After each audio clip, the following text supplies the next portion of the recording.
आज आपण दिसायला खूप अट्रॅक्टिव्ह आणि तेवढीच टेस्टी अशी ही मँगो स्टफ मलाई कुल्फी पाहणार आहोत। करायलाही सोपी आहे, तर चला ती कशी बनवायची हे आपण पाहूया। त्यासाठी अगोदर आपण मलाई कुल्फी बनवून घेऊ।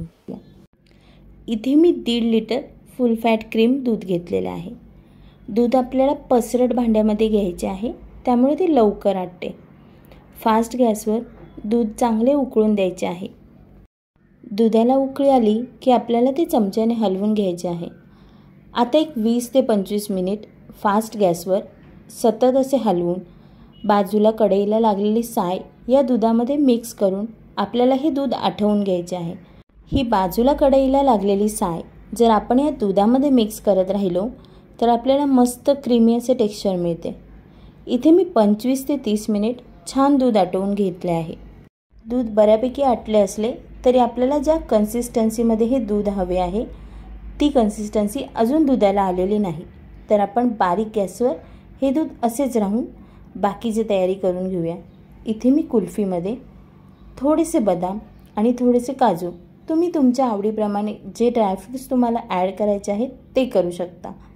याची बारीक पूड करून घ्यायची आहे। यामध्ये 2 वेलची टाकायच्या आहेत आणि मी इथे 1 ते 2 चमचे मिल्क पावडर ॲड केलेली आहे।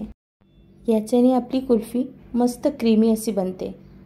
याचा व्यवस्थित मिक्सरला बारीक करून घेणार आहोत। आता ही पावडर जर आपण गरम दुधामध्ये ॲड केली तर त्याच्या गुठळ्या होऊ शकतात, म्हणून मी यामध्ये रूम टेम्परेचरचे थोडेसे अर्धा कप दूध घेऊन यालाही मिक्सरला व्यवस्थित फिरवून घेणार आहे। याच्यामुळे आपल्याला ती दुधामध्ये मिक्स करायला सोपी जाते। आता आपण पाऊण कप साखर एका पॅनमध्ये कॅरेमलाइज करून घेणार आहे। आपण साखर अशीही टाकू शकतो, पण जर या पद्धतीने तुम्ही दुधामध्ये साखर टाकली तर त्याला मस्त असा कलर येतो।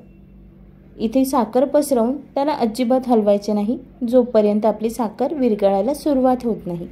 1 ते 2 मिनिटांनी आपली साखर विरघळायला लागलेली दिसेल। साखर थोडीशी विरघळली की आपल्याला ती चमच्याने व्यवस्थित हलवून मिक्स करून घेत राहायचं आहे। याला चमच्याने सतत हलवून साखर व्यवस्थित विरघळवून घ्यायची आहे। इथे साखर आपली छान कॅरेमलाइज झालेली आहे। आता आपण याला बाजूला ठेवून दुसरीकडे जे आपले दूध उकळत आहे त्याच्यामध्ये याला मिक्स करून घ्यायचे आहे। आपले दूध या क्वांटिटीमध्ये आलेले आहे।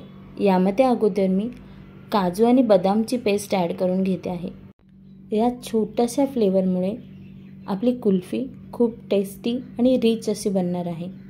आता यामध्ये मी साखरेचा कॅरमेल जे आपण बनवलेलं आहे ते ॲड करूया। याच्याने लगेचच दुधाचा रंग चेंज होतो। अशा पद्धतीने साखर ॲड केली की लगेच दुधाला छान असा तांबूस रंग आलेला आहे आणि कुल्फीला याच्यामुळे टेस्टही छान येईल। आता आपले दूध व्यवस्थित क्वांटिटीमध्ये उकळले आहे। त्याला आपण आता 1 तासभरासाठी थंड करून घेऊया। आता आपल्याला ही कुल्फी मँगोमध्ये भरायची आहे, त्यामुळे आपण मँगो कट करून घेऊया। इथे मँगोचा वरचा देठाचा भाग व्यवस्थित बाजूला करून घ्यायचा आहे। तो बाजूला केल्यानंतर आता आपली कोई कशी बाजूला करायची ते मी सांगते। सुरी कोईच्या बाजूने सगळीकडून व्यवस्थित फिरवून कोई रिकामी करून घ्यायची आहे। आता आपण ही कोई आपल्या किचनमधल्या यूज करायच्या पक्कडनी थोडीशी फिरवून अशी मोकळी करून ओढून काढायची आहे। आंब्यामधून कोय बाजूला काढायची ही पद्धत खूप सोपी आहे। या पद्धतीने आपण आंब्यामधली कोय बाजूला काढून घेणार आहोत। आता या आंब्यामध्ये आपण जी कुल्फी थंड करून घेतली आहे ती ॲड करून घ्यायची आहे। याला छान ॲड करून थोडंसं टॅप करून मगच भरायचे आहे। कुल्फी आंब्यामध्ये व्यवस्थित भरून झाली की याला आपण वर आंब्याचेच कवर लावून ही फ्रीजरला 7 ते 8 तासासाठी किंवा रात्रभरासाठी ठेवून द्यायचे आहे। इथे रात्रभर मी आंबा फ्रीजमध्ये ठेवला होता। आपली आईस्क्रीम तयार आहे।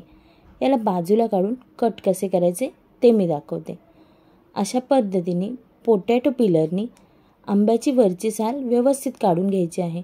थोडं काळजीने काढायची आहे, कारण आंबा खूप थंड असतो, आपल्या हाताला याचा त्रास होऊ शकतो। या पद्धतीने याचे छान छोटे छोटे असे कट करून घ्यायचे आहेत। ही कुल्फी खायला खूप सुंदर लागते। सेम मेथड वापरून तुम्ही वेगवेगळ्या फ्रूटमध्ये ही मलाई भरून तुम्ही स्टफ मलाई कुल्फी बनवू शकता।